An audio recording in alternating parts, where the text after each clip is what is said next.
Hallelujah. All praise to the majestic one of Israel.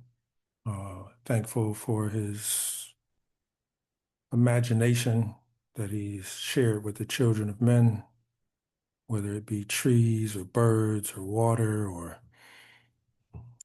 even other people.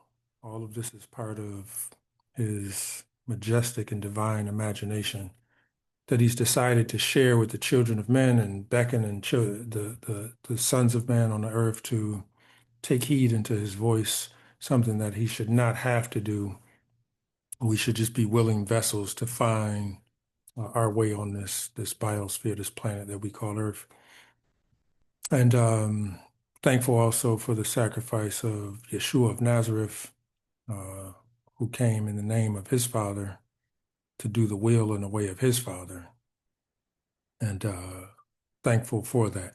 So we're going to make a continuation into part two, the ways of Yah. In particular, as I mentioned before, we're looking at the way of Yah, which is different from the ways of Yah. So there's a primary calling and a primary function that he's called man to. And then it's also his mannerisms and and I use his as a filler word because we know that the creator is not a man, he's a entity. And John chapter 4, verse 24 said that God is a spirit, right? So we'll explain that in other conversations. But he has ways about him. It's things that he likes and it's things that he dislikes. It's things that he uh, does to defend himself, so to speak, or his reputation. And there are things that he will not allow other people to do to discredit him.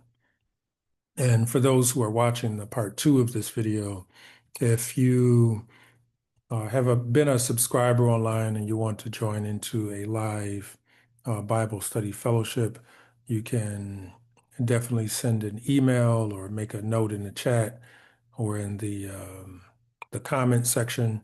Sometimes I may not post as many videos in the comment or on the YouTube page. This is a relatively new YouTube page. I wish that I cared a lot more about YouTube than I actually do, but most I will, and he'll send someone who I teach and somebody else does all that other stuff that I don't necessarily want to do, which includes promoting content on social media. But we're doing a part two to this examination of the ways of Yah and how the Western mind prevents your belief in scriptures. And we've already went over the objectives. If you have not been a part of going over the objectives, I will go backwards really quick to go over the objectives. And the objectives are as follows: to understand the biblical concept of the way or the ways of Yah. So there's a biblical concept called the way or the derek, and we covered that in video one. Identify how Western thinking conflicts and hinders Hebraic understanding and interpretation of scriptures. There are some things that are written in the Hebrew Bible or the Tanakh or the Old Testament or the Pentateuch or the Torah. When people look at it like, ooh, I don't know about that, because their mind is built upon the foundations of a society that is diametrically opposed and in opposition to the maker of the universe and the biosphere and the galaxies and the planets and all that exist. There's a mindset that works in opposition to his way. And today we may call it the Western mind. Back then we may call it the devilish mind or the mind that is deceived by the serpent or Hasatan. It can take many shapes and forms, but we want to identify how that train of thinking conflicts and hinders a Hebraic understanding and interpretation of the scriptures. We also want to reframe the scripture through an original Hebraic context. We'll do a little bit of that. And then lastly, in one of the videos, we will develop practical strategies to overcome Western filters. So we'll do some of that.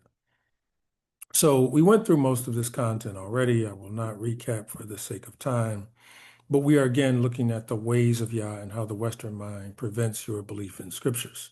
So God or the Creator or the Almighty knows your ways. So again, for those who word sensitives, um, I'm not, so I don't, but you know what I'm talking about when I use this word.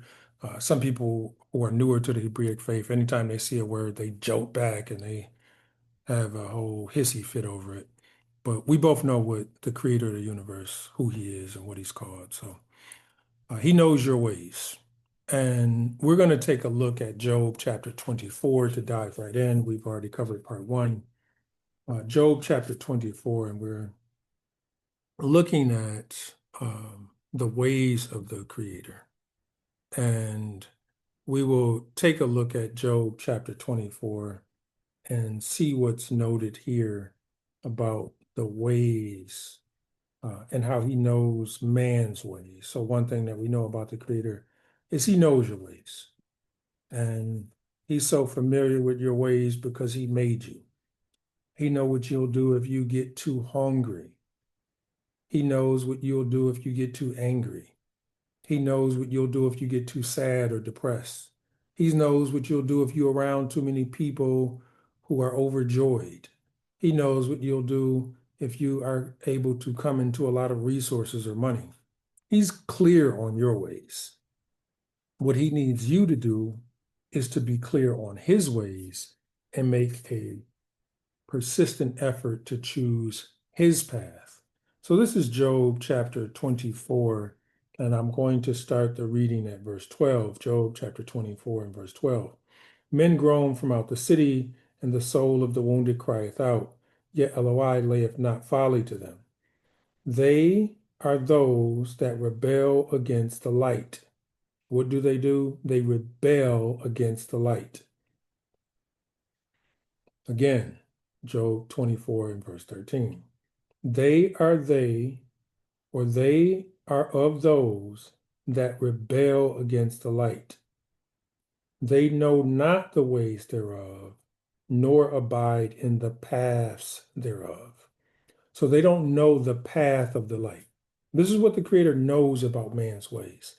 They don't know. It's not in them to know the path of right. He has to put that in them. And if they don't accept him putting the path of right in them, then they will choose the path of darkness. So he knows the ways that they know not the ways thereof, and they abide in the paths thereof. And that path is not the ways of light, which is darkness. The murderer rising with the light killeth the poor and needy, and in the night is as a thief. Well, this murderer who kills the poor and needy is opposite of the father Abraham. He would have been a securer of those who are poor and needy. He would have been a protector of those that are poor and needy. But the murderer rises with the light, killeth the poor. So, just as a quick example, the murderer. The murderer would be the one who charges interest to the poor. So, for example, you can do some research, you can YouTube, or you can Google, or there are conferences and men who would sell a used car with a transmission that is not operable or a motor that is not operable. They would sell it to an unsuspecting mother of three. And however she began to be a mother of three and a single mother is not my point. But they would sell a vehicle to her knowing that she currently may take 2 hours to get to work. She has to be at work at 9 a.m. That means she has to get up, put the kids on the bus, get up, take 6 buses from 7 a.m. to get to work at 9, then work till 5, and they take 2 hours worth of buses home or take a Uber or some type of ride share transportation if she does not have a direct ride from a family, a cousin member, etc.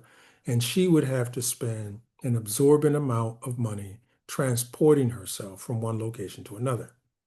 Now she finally decides to go to purchase a used car. The used car salesman knows that the transmission or the motor is not good in the vehicle. They'll give her a car note. They'll let her sign up for this automobile.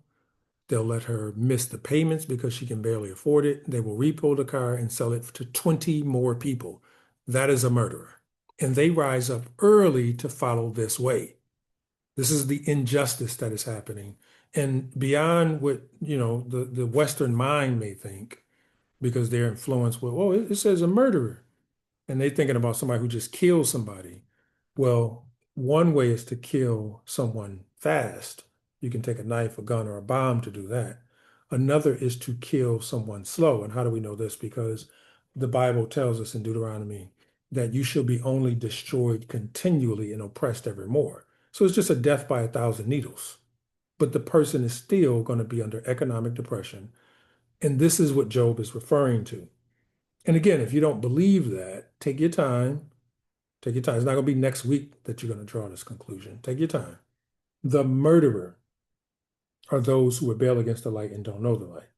See, the one that's righteous wouldn't charge this type of atrocity to the poor. But notice here in verse 15, the eye also of the adulterer waited for twilight, saying, no eye shall see me, and disguises his face. In the dark they dig through houses, which they have marked for themselves in the daytime. They know not light.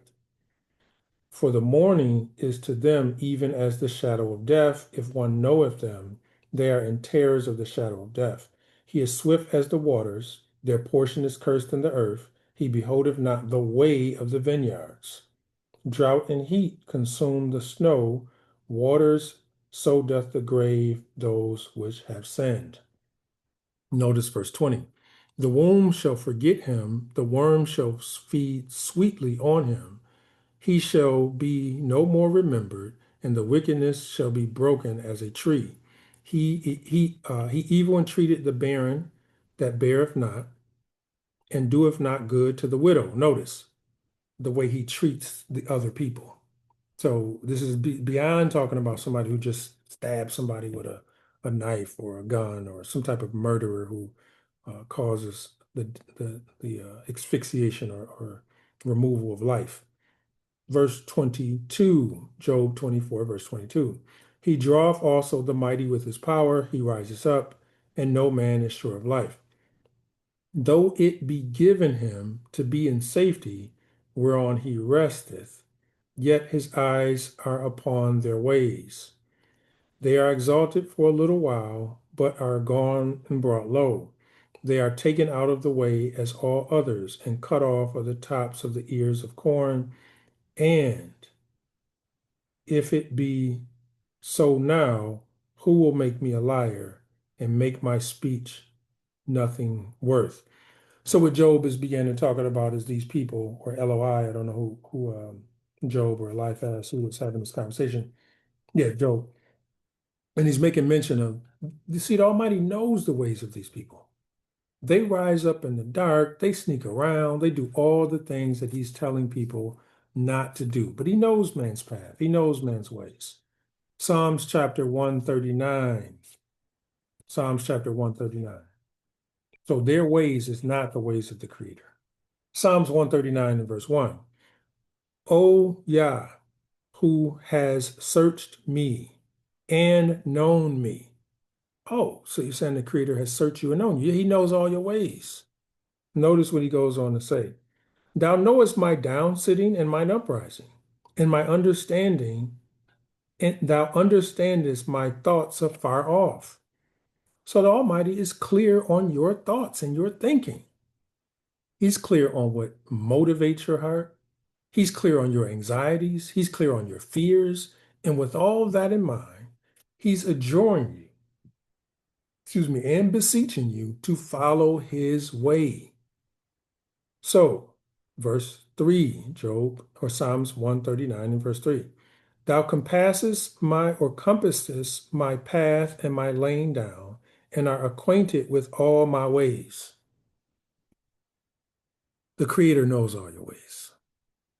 He knows every way, thought, manner of life, custom, fear, anxiety. And if you have not got the opportunity to watch the video or the teaching on our channel, The Camouflage of Sin and the Confession of Iniquity, the carnal mind, when they commit some type of iniquity against the Creator, their first proclivity or disposition or manner of behavior is to run and hide and conceal what they have done. What Almighty knows your ways. So just like Saul, when he was told to kill the king and all the things and he kept the choice things for himself, And then the prophet came and said, hey, what's that noise? And said, oh, no, no, it's nothing. Just like David, when he committed iniquity, told Uriah to go cohabitate with your wife. And then the prophet Nathan came to him and said, hey, man, well, hey, it's a sheep and it's this story. And the man came and David was trying to camouflage his sin. It's the same thing Adam did and his wife did, and Abel did, and Achan did, and Ananias and Sapphira did. I mean, the story just goes on and on. Man who is carnal decides to sin. They want to hide their sin. Jeremiah chapter 17, verse 5. Thus saith Yah, cursed be the man that trusteth in man and maketh flesh his arm, whose heart departeth from Yah. So cursed be the man who trusts in man. For he shall be like a heath in the desert, and shall not see when good cometh, but shall inhabit the parched places in the wilderness, in a salt land, and not inhabit it. So what is the man who trusts in man? He gonna be like a man that's in the desert or an uninhabitable place, or the wilderness. And most I willing, we should do a teacher on the wilderness because it's quite interesting how the Western mind has even taken over the biblical Hebraic thought on what people believe about the wilderness. Like it's just sad. It's sad. It's sad that people believe that these weird things. But I'll digress. Verse 7. Blessed is the man that trusteth in Yah, and whose hope is Yah. For he shall be as a tree planted by the waters. Psalm says the same thing. And that spreadeth out her roots by the river, and shall not see heat when it cometh, or not see when heat cometh, but her leaf shall be green, and shall not be careful in the year of drought, neither shall cease from yielding fruit. The heart is deceitful above all things and desperately wicked. Who can know it? I, Yah, search the heart. I try the reins, even to give every man according to his ways. What if your way is evil? Then he's going to give according to your ways. See, when I see people do something wicked, I don't have to fuss about it. I just say, may he judge you according to your works. And you know what I tell people that? That angers people. I mean, people get angry. And I'm like, what did you hear me say?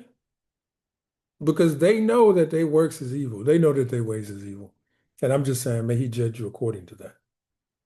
So in verse uh, 10, he says that he's going to try the hearts and the reins.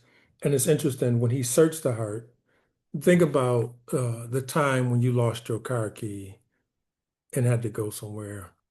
Think about the time when you lost your wallet. Think about the time when you lost anything that you lost. And did you diligently search for it? I mean, did you backtrack all your steps? Did you look under couches and under beds and places under you're moving furniture that you haven't moved. You're searching the crevices of the car and the trunk and the basement and each piece of article of clothes that you washed over the or wore over the last few weeks that may be dirty now and before you wash them, just to find that thing you're missing. Well, when the Creator talks about him searching the heart, he will constantly search your heart. It's not a one-time thing. He's constantly going to search your heart. But notice when he says he searches the heart in verse 10, he searched the heart, he tries the reins to give every man according to his ways and according to the fruit of his doing. And as the partridge sitteth on the egg and hatches them not, so is he that getteth riches, but not by a right. Again, it's talking about this justice. If you got some type of wealth and you didn't get it the right way, he's going to judge you and he's going to see according to your works. Now let's move on. Go back to the prophet Ezekiel. And again, I made mention the prophet Ezekiel, chapter 7. The Creator knows man's ways. Man's ways is not a right. Man's course of life man should not be guiding their own path. They should not. And sometimes, we get to these conclusions that we're going to let our own children figure out their own way. They cannot figure out the way for themselves. They don't know. If you let a child, see a young child who at least has been exposed to Western devices to destroy your teeth like candy and sweets, the Western child is going to eat sweets and candy all day. They're not going to eat any vegetables. Now, the adult child, they're going to choose things that is just about, if they're not taught in the way, they're going to make choices for themselves. And they have to constantly be reminded that the Almighty knows your way. You should not be choosing for yourself. Ezekiel chapter 7, verse 1. More of the word of Yah came unto me, saying, also, thou, son of man, thus saith my sovereign, Yah, unto the land of Israel, the end is come upon the four corners of the land. Now is the end come upon thee, and I will send my anger upon thee, and will judge thee according to thy ways. What is he judging people to? According to their ways. And will recompense upon all thine iniquity or all thine abominations. So, one of his ways is to be just. If you do evil, he's going to reward you with evil. This is what the prophet Ezekiel is telling us. So he knows your ways, and you do abominations, he's going to give you according to your way. Notice verse 25.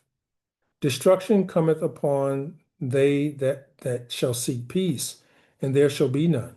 Mischief shall come upon mischief, and rumor shall be upon rumor. Then shall they seek a vision of the prophet, but the law shall perish from the priest, and the counsel from the ancients. The king shall mourn, and the prince shall be clothed with desolation, and the hands of the people of the land shall be troubled. I will do unto them after their darak, and according to their deserts will I judge them, for they shall know that I am Yahweh. Since he knows your ways, he's going to do according to your ways to render judgment unto you. So if you've stolen, then he's going to render unto you the judgment of thieves. If you've lied, then he's going to render to you the judgment of liars, right according to your ways. And even if you want to believe a lie, then guess what he's going to do? And people don't believe that the way of the Creator is like this. He is going to let you believe a lie and a strong delusion. Ezekiel chapter 16. Ezekiel chapter 16. And notice verse 55. Ezekiel 16, 55. When thy sisters, Sodom and her daughters, shall return from their former estate in Samaria, and her daughters shall return from their former estates, then thou and thy daughters shall return to your former estate. For thy sister Sodom was not mentioned by thy mouth in the day of thy pride. Before thy wickedness was discovered, as at the time of the reproach of the daughters of Syria, and all that are round about her, the daughters of the Philistines, which despise thee round about. Thou hast borne thy lewdness and thine abomination, saith Yah. For thus saith my sovereign Yah, I will even deal with thee as thou hast done, which has despised the oath and breaking the covenant. I will even deal with thee as you have done. See, he knows your ways, and he's going to recompense your ways according to your own face. He's going to give you back what you gave him. But he's still merciful, because that's part of his ways too. So, verse 59. Thus saith the sovereign Yah, I will even deal with thee as thou hast done, which thou despised the oath in breaking the covenant. Nevertheless, will I remember my covenant with thee in the days of thy youth, and I will establish unto thee an everlasting covenant. Then thou shalt remember thy ways and be ashamed.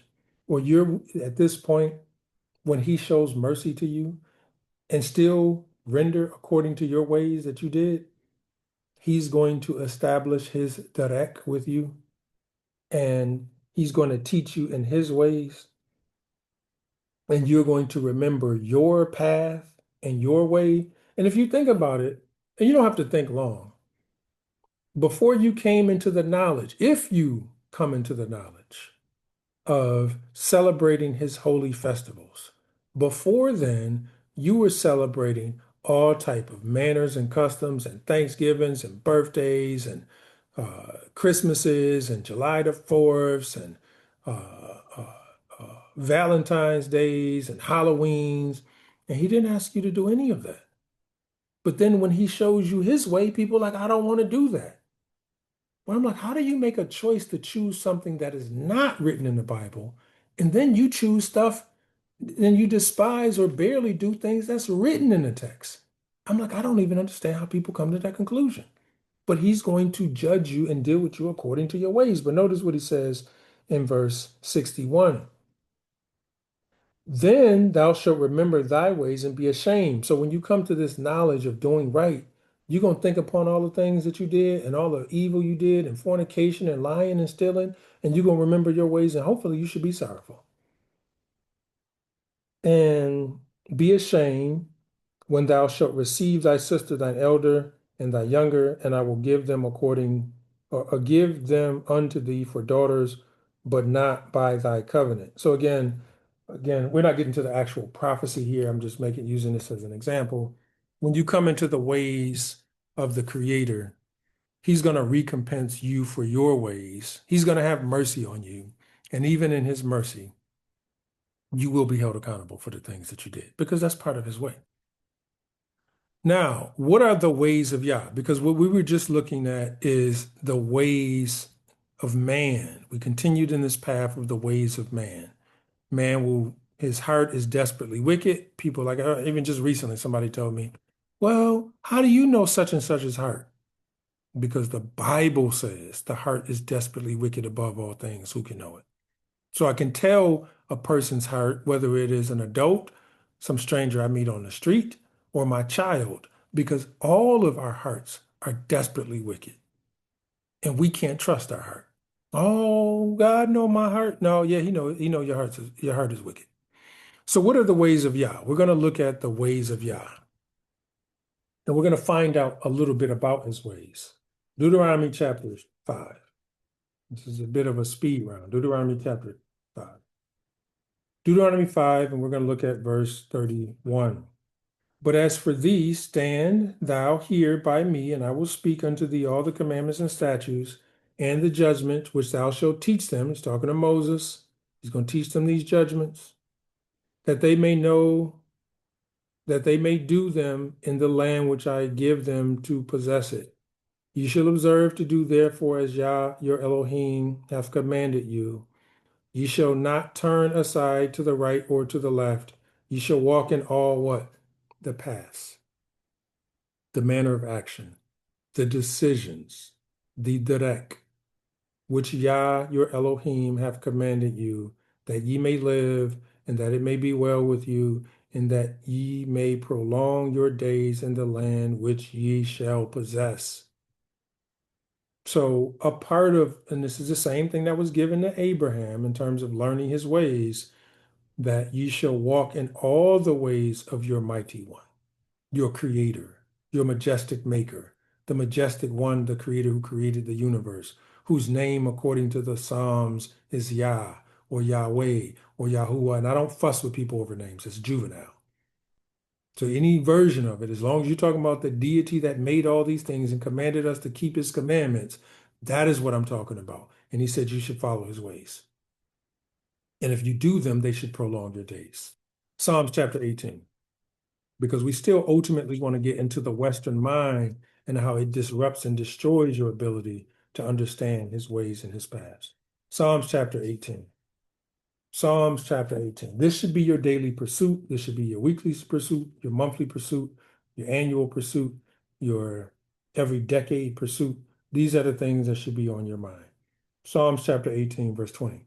Yahweh rewarded me according to my righteousness, according to the cleanness of my hands hath he recompense. So is he going to recompense you? Yeah, he can recompense you according to the cleanness of your hands. For I have kept the ways of Yah. Now here it's talking about the ways. What are the ways? So he's saying you got to do according to Deuteronomy. This is what we just read in Deuteronomy chapter 5. You want to do according to all his ways. Let me go backwards. Deuteronomy chapter 5. And it says, ye shall observe in verse 33, ye shall walk in all the ways which Yah your Elohim have commanded you. Where in Psalms chapter 18 in verse 20 is and 21 is saying, for I have kept thy ways, or I've kept the ways of Yahweh, and have not wickedly departed from my Elohim. For all his judgments were before me, and I did not put away his statutes from me. I was also upright before him and kept myself from iniquity. So part of what you want to do is keep yourself from sin or iniquity. Therefore have Yah recompensed me according to my righteousness, according to the cleanness of my hands in his eyesight.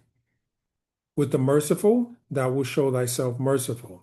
With an upright man, thou wilt show thyself upright. With the pure, thou wilt show thyself pure. And with the forward, thou wilt show thyself forward. For thou wilt save the afflicted people, but will bring down the high looks. Notice, if you are not upright, then he will show himself to you not upright. If you are forward, then he will show himself forward unto you. And this is what I'm saying. He will let you believe a lie. He'll let you believe a lie. And people don't think that no, I don't think God will do anything like that. Well, he asked amongst his messengers, he said, who's going to go down and be a lying spirit in the mouth of the prophet to deceive? And one of them said, I'll do it for you. And he let that man believe a lie. And in the book of Romans, it talks about the reprobate mind. Well, why is the reprobate mind so important to take notice of? Because he will allow you to believe a lie. So he'll show himself forward to those that are forward. In verse 28, for thou wilt light my candle, Yahweh. My Elohim will enlighten my darkness. For by thee have I run through a troop, and by my Elohim have I leaped over a wall. Notice this. What do we know about his way? As for El, his way is what? His way, singular. His course of life, his manner or mode of activity, his decision making, his desire for you. As for him, his way is what? Perfect. And the word of Yah is tried. He is a buckler or a shield or a protection to all those that trust in him. So his way is perfect. See, unless we cleave unto his way, we can't say our way is perfect at all. We can't say our way is perfect at all. We read Psalms in our opening text, but we'll go back to Psalms chapter 25. So let's move over a couple of chapters of Psalms 25. Now, we've read this a couple of times in the series, but I want to take notice of this. Psalms 25, verse 4. Show me thy ways, O Yah. Teach me thy paths. So there's a path for wisdom. There's a path for understanding. There's a path for forgiveness. There's a path for mercy. There's a path for justice. And all of these paths are his way. All of them lead to the road of which he's beckoning mankind. And he exhausts himself trying to explain himself to mankind. He calls mankind or his people or his body or assembly or his congregation or his congress or his called out ones, his government. And people don't believe that. People are waiting on the Creator to do something. But the people are his Congress and his Senate and his House of Representatives or his ecclesia or his called out ones. You are his government. He's looking for you to do the work. But notice this in Psalms chapter 25 in verse 4. Show me thy paths, O Yah. Show me thy ways. Teach me thy paths.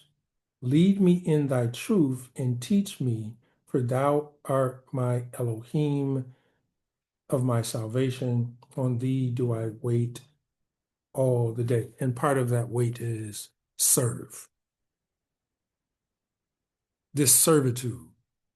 Because people don't believe. They think that the Creator is going to make another creation and do all the work by himself. No, it is our task, job, responsibility to go out and find citizens to convert to the government.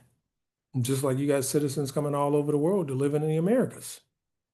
And for that matter, you got citizens all over the world trying to live in every other place too, because it's not as easy to get to some places as it is to others.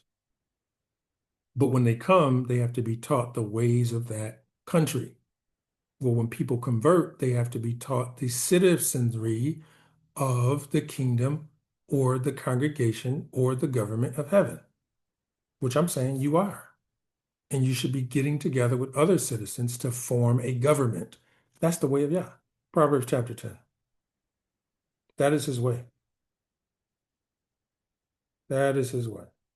Join together with believers to form the government. Proverbs chapter 10 and verse 29. The way of Yah is a strength to the upright, but destruction shall be to the workers of iniquity. Well, he's a strength to those that's upright, but a destruction to those that work iniquity. So if you're looking for the pursuit of his way is perfect. All of his ways is justice. All of his ways is judgment. But at the same time, if you are forward, he will show himself forward unto you. But if you are pure in your dealings and in your heart and in your contrivings, then he'll show yourself pure. Now, the disciples, they were followers of the way. The disciples, they were followers of the way. Now, when I say the word the way, the darek, the dalet resh kaf, I want you to take interest and notice of this text that we're going to take a look at. John chapter 14. John chapter 14. And we're going to look at this more than once in this series. John chapter 14. We're going to look at this a couple of times. John chapter 14. And if you read it slowly or you speed read it, either or, hopefully I'm going to help you to appreciate some things that it is talking about. Notice here, and we're going to go back to this because we're going to draw a comparison to John 6, 7, 8, or 5, 6, 7, and 8, and John 14. Notice this. Let not your heart be troubled. Ye believe in Yah, believe also in me. In my Father's house are many mansions. If it were not so, I would not have told you. I go to prepare a place for you. So he's going somewhere. And one can say that he's going to a geographic location. Well, I'm saying that he is not going to a geographic location to prepare for you as if you're going to float off in heaven somewhere, because we know that thy kingdom come, thy will be done on earth. See, the Bible tells us the heaven, even the heaven of heavens, is his, but the earth has he given to the children of men. So he's given the earth to the children of men. And how do we know that? Is because that is what he proclaimed in the text. He's given the earth to the children of men. And that is where he decided that men should dwell. And that is where he decided that men should dwell. So in John, now here he's saying he's going to prepare this place. And he's going to prepare a place for you, meaning he's going to make ready the conditions for you to be accepted on the path or the direct. Now, he's not going to a geographic location called heaven, and you're going to go there too, because none of the texts seem to suggest that. All of this is going to take place on the earth. In verse 3, and if I go and prepare a place for you, I will come again, and I will receive you unto myself, that where I am, there ye may be also. So we know that ultimately he's going to be in the promised land or the place called Jerusalem or Jerusalem.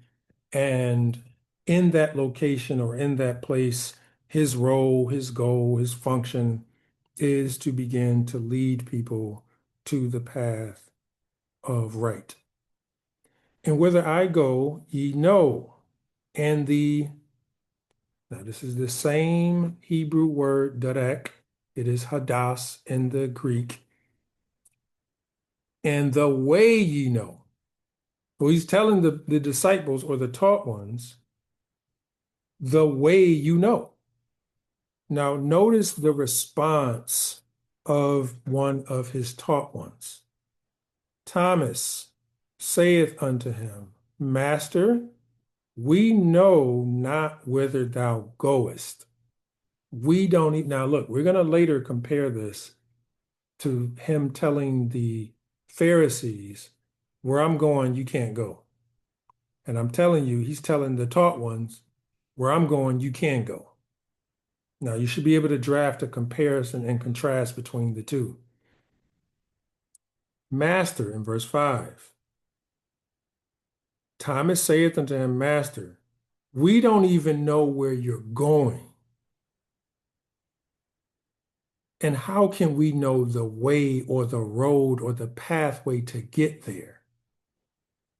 Yeshua saith unto him, I am the direct. I am the decision. I am the hadas, or in Greek, the course, the pathway, the set of activities that you should pattern yourself after. I am the way, the truth. I am the Torah and the life, not a life, the definite article. I am the way, the truth, and the life. No man cometh unto the Father but by going the pathway that I'm instructing you. Now, after he says this, in verse 7, or verse 6, he says, Yeshua saith unto him, I'm the way, the truth, and the life. No man come to the Father but by me. If ye had known me, ye should have known my Father also. And from henceforth ye know him and have seen him. Philip saith unto him, Master, showest us the Father, and it suffices us. So Philip and Thomas seem to be confused, and what they wanted him to do is show the Father, like show us the Father, like it's this book in your hand. Like show it to him like that. Well, he's not showing it like that. He's showing them something different. The path that they follow is the way. And again, we're going to explore that a little later. So notice this concept that I'm looking called the followers or disciples were introduced to the way. And he says here, like, we don't even know where you're going. How we going to know the ways? He's not talking about a geographic location. He's definitely not talking about going off into heaven. So he's talking about something different, and that is what we have to interrogate and investigate. Now let's do a speed round. 1 Kings chapter 2. 1 Kings chapter 2. We're going to read these relatively quickly. They're short text, and I want to read them very quickly to get to the point that is being made. The followers of the way. And this should intrigue you because you may come across 10,000 people who profess to keep Yah's commandments. But that doesn't mean they're followers of the way. 1 Kings chapter 2 and verse 1. Now the days of Dawid drew near, or the days of David drew near, or the days of the king. And in this case, the third king of Israel. Moses was the first. The text will tell you that. Saul was the second. David was the third. Now the days of David drew near that he should die. And he charged Solomon his son, saying, I go the direct, the way, in this way is death. The course of all men is death. All men going to experience that. It's appointed unto man to die once. I go the way of all the earth. Be there strong, and show thyself a man. And keep the charge of Yah thy Elohim, and walk in his ways to keep his statutes and his commandments and his judgments and his testimonies, as it is written in the law of Moses, that thou mayest prosper in all that thou doest, and whithersoever thou turnest thyself. So keep all of these statutes and laws and commandments. Now, the disciples did that. We know that they did that. Notice Acts chapter 9. The book of Acts, speed round, chapter 9. Acts chapter 9 and verse 1. And Saul, yet breathing out threatenings and slaughterings against the disciples of the master. The disciples of the master. See, Saul or Paul had kept the laws, the statutes, and commandments. That was not his problem. But notice that he still was not in the way because Yeshua said he is the way, the way. He is the hadas, the path, the course of action, the decision that you have to make is to pattern your life, your very life, after what he patterned his life after, doing all things to uplift the will of the Creator, forsaking your own agenda. Notice here, he breathed threatenings against the disciples of the Master, went unto the high priest, and desired of him letters to Damascus, to the synagogues, that if any be found, or if he found any of this way, what do you mean? This way? Meaning this manner of life? See, he wasn't in that way, but he's writing a letter to go persecute and slaughter and breathe threatenings on the followers of this way. See, he was going another way, but he kept the law, statutes, and commandments. So I'm telling you what that tells me is that your righteousness must exceed the scribes and the Pharisees, and just the intent of keeping the law, statutes, and commandments does not suffice for the way. So here, in desire of him letters in Damascus to the synagogues, that if he found any after this way, or if he found any of this way, whether they were men or women, he might bring them brought or bound unto Jerusalem. And as he journeyed, he came near Damascus, and suddenly there shined a light round him about from heaven. And he fell to the earth, and he heard a voice saying, Saul, Saul, why persecutest thou me? So this way he began to come across now. Now again, he kept the law, statutes, and commandments. You can read that in other texts. So what is this way different from keeping the law, statutes, and commandments?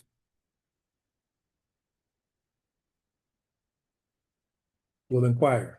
Acts chapter 22 and verse 1. Men and brethren and fathers, hear ye my defense. Now this is him before the multitude, which I make unto thee. This is Acts chapter 22, verse 1. Verse 2. And when they heard that he spake in the Hebrew tongue to them, they kept the silent more, they kept more silence. And he saith, I am verily a man which am a Jew, born in Tarsus, a city in Cilicia, yet brought up in this city at the feet of Gamaliel, and taught according to the perfect manner of the law of the fathers, was I zealous toward Elohim, as you all are this day. So he kept the law. Now, King David told his son, which is something for us to know, you should be telling your sons and your daughters to keep the way. And if they don't want to keep the way, then you should tell them again. And you should take a small little break. If they don't domicile with you or live with you, write them a letter, send them an email, send them a text, send an emoji, send a picture, read the Bible, tell them the way. That's what David did to his son before he was getting ready to depart. You need to keep the way. Now, that tells you that the way of just keeping the Torah, Saul said he did this. He sat under the master teacher Gamaliel. But notice what he says next. Verse 4, and I persecuted this way unto death, binding souls, or binding and delivering into prisons both men and women. And also the high priest doth bear witness, and all the estate of the elders, from whom also I received letters, and the brethren, and went to unto the brethren, and went to Damascus to bring them which were bound unto Jerusalem for to be punished. So he's saying he persecuted this way. Now he kept the law, but he wasn't in the way or this way. So notice in verse 10 what he begins to proclaim. After he says he saw the light and heard the voice, and people fuss about whether he saw or heard, and this, that, and the third, just take your time. Actually, do yourself one better. Look up the word hear and look up the words that he's using in here. Like look them up and it'll tell you the word that is used for hear. Like, oh, he saw a voice but didn't hear nothing. He saw something, didn't. Just look up the words. Just take your time. I mean, people get to accusing him of lying here. And that's what I'm talking about. To the perverse, the Almighty is going to show yourself perverse. But if you're a student of the Bible and he said he saw this and didn't hear something, look up the word hear. And you'll see the word phonos or something in the saying, it was like a language that some people heard and other people didn't understand. So just take your time and look it up. But I digress. That's not the point that we're going here. Verse 10. And I said, what shall I do, master? And Yeshua said unto me, arise and go into Damascus, and there it shall be told of thee the things which ye shall be appointed for thee to do. And when I could not see for the glory of the light, being led by the hand of them that were with me, I came into Damascus, and one Ananias, a devout man according to the law, having a good report of all the Jews which were there, good report of all the Jews, devout man of the law. What does the devout man of the law tell him? Came unto me and stood and said unto me, Brother Saul, receive thy sight. In the same hour I looked up and looked upon him. And he said, the Elohim of our fathers hath chosen thee, that thou shouldest know his will and see the just one, and shouldest hear the voice and his mouth. So now he's on the path or the road. He was literally on the road to Damascus when he came across this way. So I'm saying this way, this way. Now, this text, I don't even think I put this particular text in here.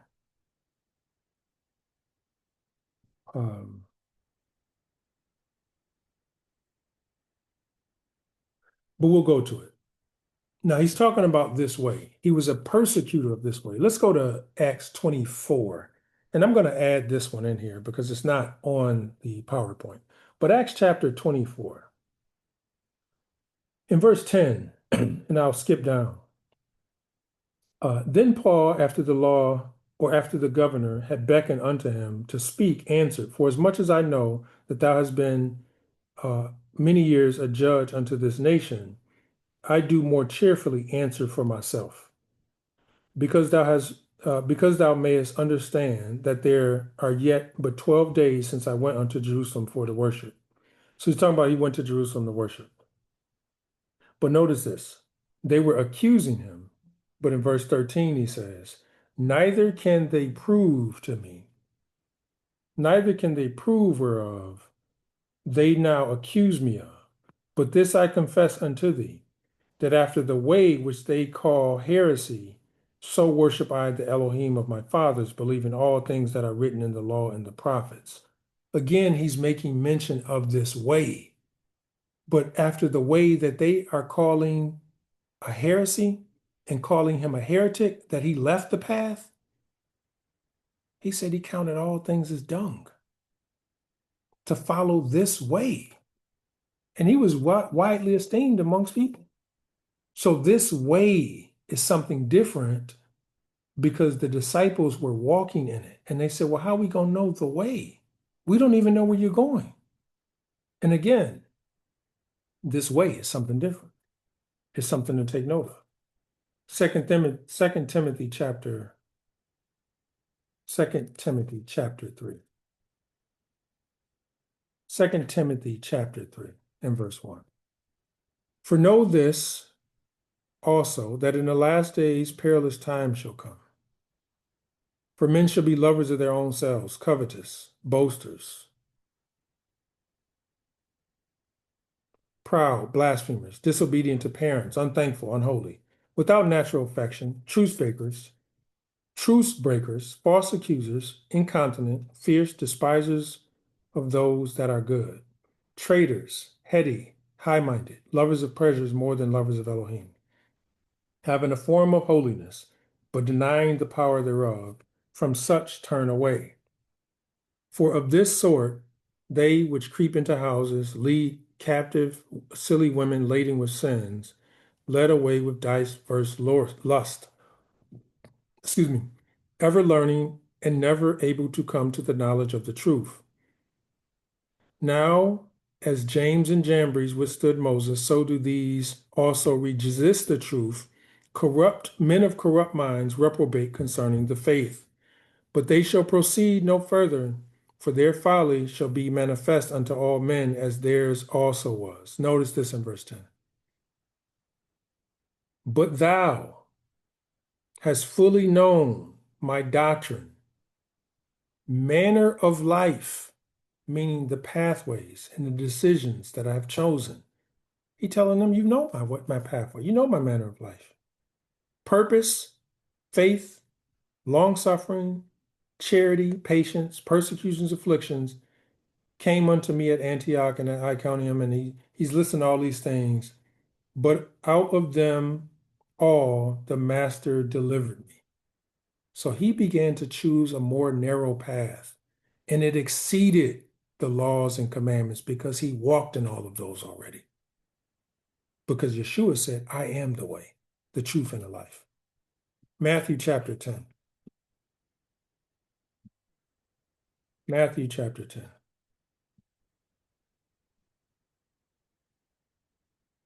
Matthew chapter 10 and verse 15.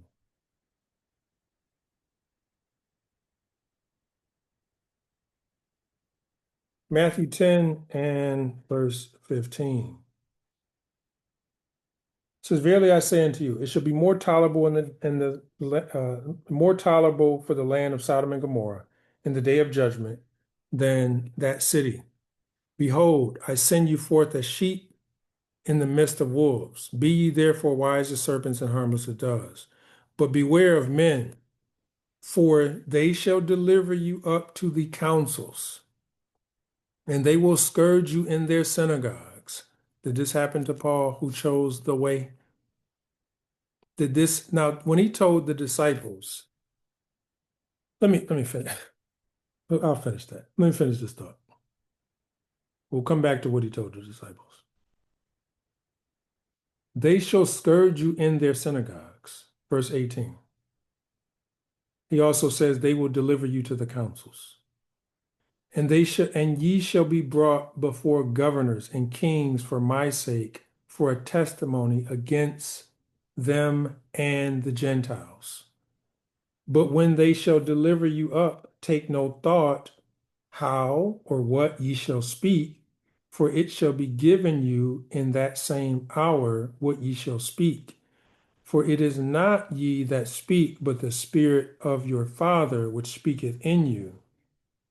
And the brother shall deliver up the brother unto death, and the father the child, and the children shall rise up against their parents, and cause them to be put to death. And they shall be hated of all men for my name's sake, but he that endureth to the end shall be saved. But when they persecute you in the city, flee ye into another city. Verily I say unto you, ye shall not have gone over the cities of Israel till the Son of Man be come. The disciple is not above his teacher, nor the servant above his master. It is enough for the disciple that he be as his teacher, and the servant to be as his master. Even they have called the master of the house Beelzebub. How much more shall they call them of his household? And what is this expressing to us? See, the disciples were persecuted. They were following a path and a way different than people follow today, which led them into direct conflict or opposition to the powers that be. They had aught and strife and confrontation with the religious leaders, with the political leaders, with the government and the kingdom that oppressed them, because they were talking about the way. They were practicing an economic system totally different than the economic system of the Roman Empire and even that of the Pharisees. You can look it up in history. You can look it up in Acts. They were sharing their resources. They were coming together as a body of people. That is the follower of the way. And the disciples were suffering persecution because of that. They were brought before, and it wasn't just because they believed on Yeshua. Plenty other people believed on any other so-called messiahs. This is what Gamaliel was pointing out, and they came to nothing. They were doing something different. They were gathering the poor masses, and that was a threat to the empire. They were a follower of the way. So parents should teach their children a way. How do you know the ways of Yah? Parents should definitely teach their children the way and the ways. Now, the question is, how do you know the way? Because the disciples or the taught ones said, we don't even know where you're going. How are we going to know the way? Well, the way led to conflict with the government. The way led to conflict with the empires. The way led to you forsaking all that you had. The way led to you congregating and coming together with the body of the assembly to be the new government. And the disciples asked, well, how are we going to know the way? He said, when you see this way, you see the Father.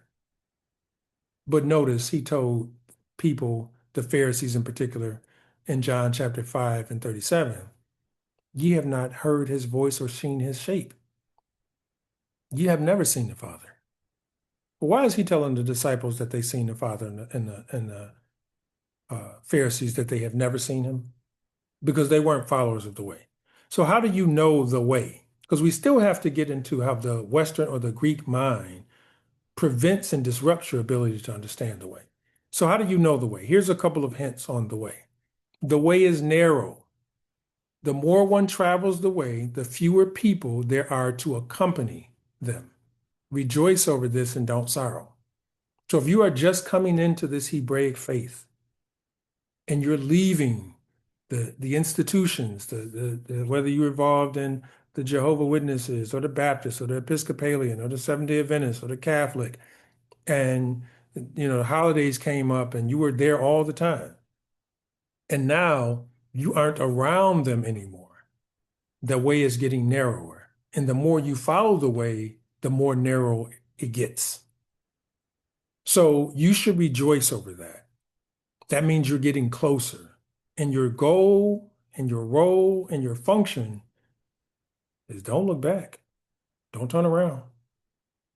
Remember Lot's wife. She looked back on the place and said, well, and she lost. The way causes you to forsake all that you have. The way. Notice in Luke 14 and 33. And this is a hard saying for people. This is a hard saying for people because of fear and because they are possessed with possessions. They have enough possessions that they could give half their possessions away and they still have more than what they need. Notice in Luke 14, verse 33. Verse 14 and 33. So likewise, he's talking about who buildeth the building and considereth not the cost. Who goeth to war and considereth not whether he got enough with 10,000 to go against him with 20,000. And then he says in 33, so likewise, whosoever he be of you, that forsake not all that he have, he cannot be my disciple. He cannot be my disciple. Not you can be a type of disciple that is a different version. He's saying if you don't forsake all. Now, look, I mean, people have trouble with this stuff. And this is the one that you claim to follow making the statement. So what is he saying here? If you don't forsake all that you have, well, Abraham forsook all that he have. He was one of the very earliest followers of the way.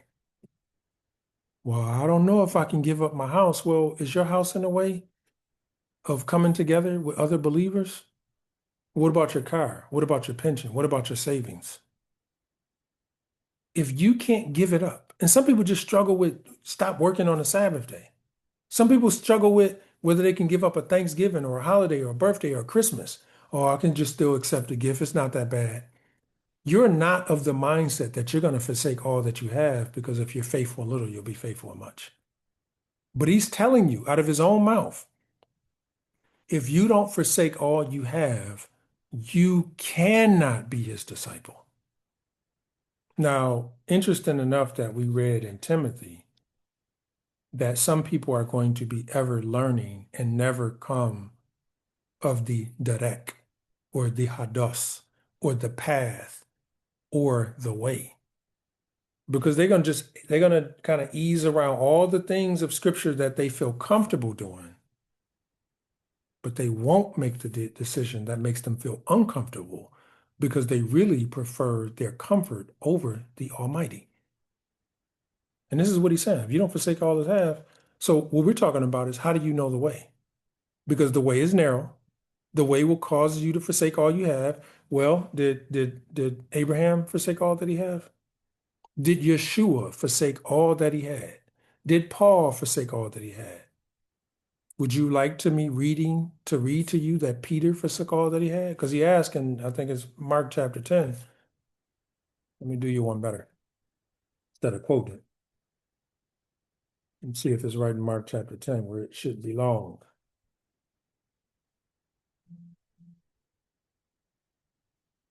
Oh yeah, Mark chapter 10 in verse 22. And he was sad at that saying and went away grieved, for he had great possessions. And Yeshua looked around about his disciples and said, how hardly shall they that have riches enter into the kingdom of Elohim? And the disciples were astonished at his words. But Yeshua answered them again. So they were so shocked that they had to go have him almost rephrase his words. Yeshua answered and saith unto them, children, how hard is them that trust in riches to enter into the kingdom of Elohim? It is easier for a camel to go to the eye of a needle. Now, this is what he was talking to the rich young ruler. But notice what happened right after that. Huh. And they were astonished without measure in verse 26, saying, this is Mark chapter 10, verse 26, not on the PowerPoint, saying among themselves, who then can be saved? And Yeshua looking upon them saith, with men it is impossible, but not with Elohim. For with Elohim all things are possible. Then Peter began to say unto him, lo, we have left, we have left, we have left all that we have. We have left all and have followed thee.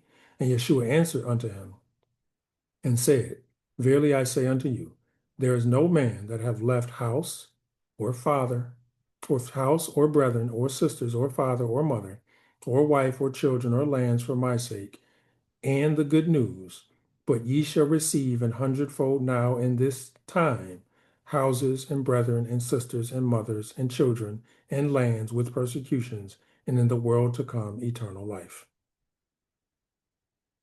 He's saying you're going to have a hundredfold houses now because the way, according to Luke 14 and 33 of his own mouth, if you don't forsake all you have, you can't be my disciple.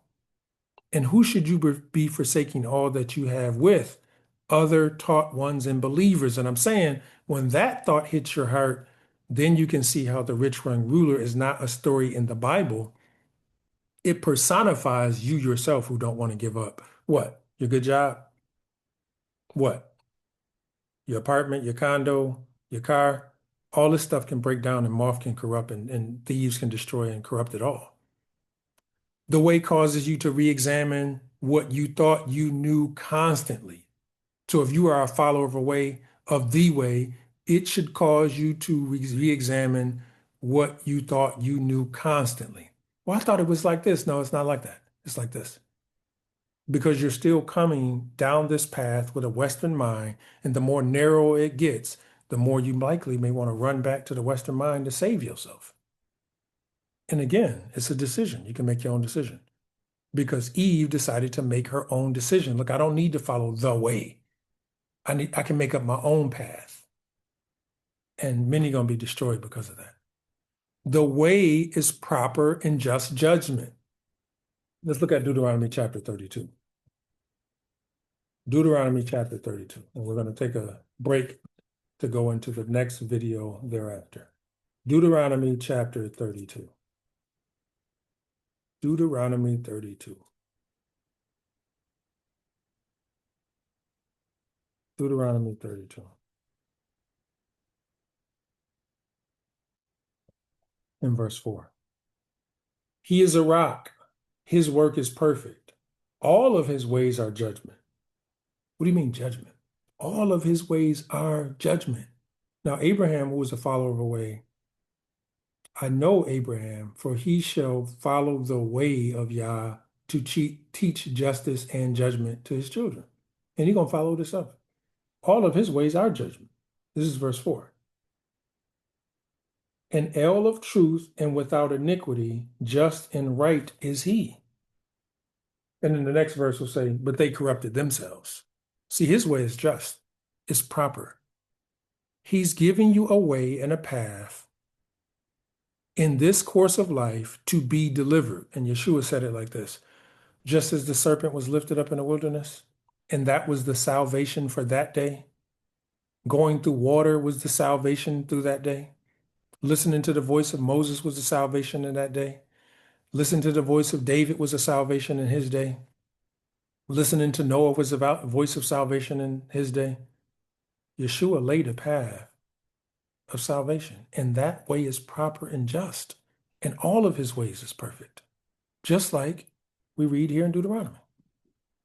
The way is constant reproof and correction. Notice Proverbs chapter 6. Now, I come across people, and I was just in a conversation with a young man last week who I'm trying to give some type of instruction, and he's fighting against the instruction and telling me that I don't need to give him instruction, essentially. And once he says that, sir, I don't do tennis with learners. I don't do that. It's not, if you're here to learn, then you should be quiet and learn. And if you think you know, then you should go choose your own path. Notice Proverbs 6 and 20. My son, keep thy father's commandment. Forsake not the law of thy mother. Bind them continually upon thine heart and tie them upon thy neck. When thou goest, it shall lead thee. When thou sleepest, it shall keep thee. It shall keep thee. When thou awakest, it shall talk with thee. For the commandment is a lamp, and the law is the light. And reproofs of instruction are the definite article, the darek of life, the way. So if you don't want to be reproved, if you cannot be corrected, you are not on the direct or the path or the direct or the course or the action or the decision making of life.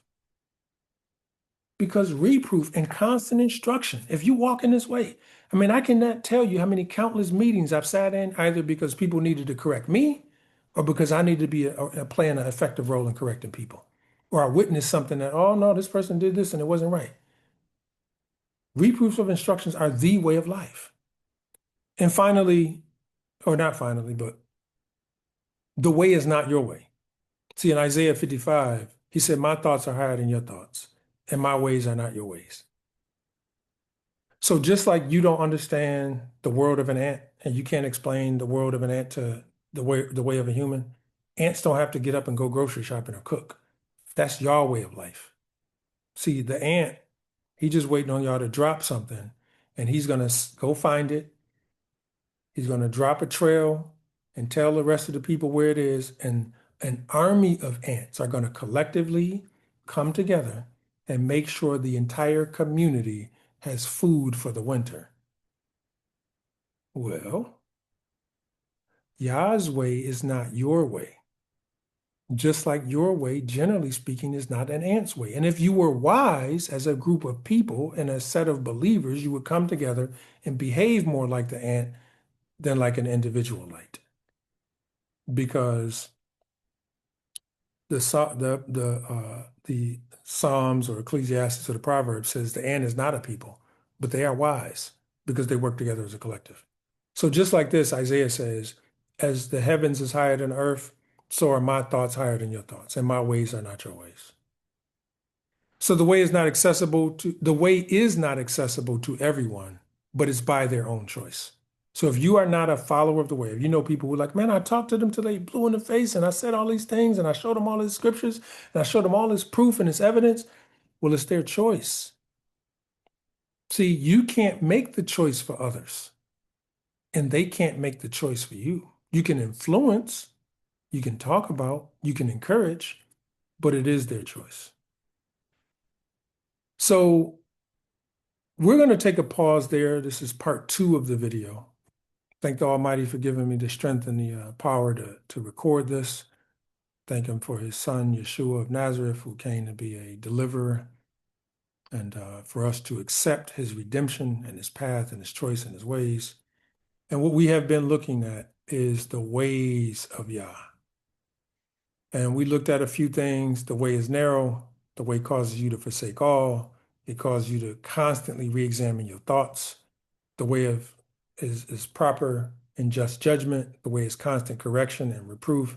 And that way is not your way. And that way is not accessible to everyone by their own choice. Is it accessible? Yes.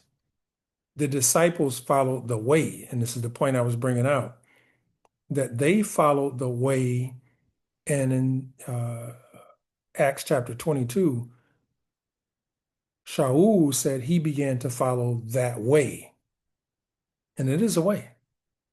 So we're looking at the ways of Yah and how the Western mind prevents your belief in scriptures. So as we move forward, we will start getting into a couple of more components of this on how the Western mind prevents your belief in scriptures, but we're going to explore this way just a little more. So hallelujah, thank you for tuning in. If you would like to please leave a comment. I don't actually ask people to leave comments. I just post videos and I don't do that much around them. But if you're interested in attending one of our live study sessions, if you are interested in attending one of our live study sessions, please feel free to leave an email, or I'll leave an email in the description, and then um, you can leave you can send me an email and reach out to us so we can invite you to one of the studies. I'm Elder Moses, the Bar Hebraic Roots Fellowship, and thank you for tuning in. Hallelujah.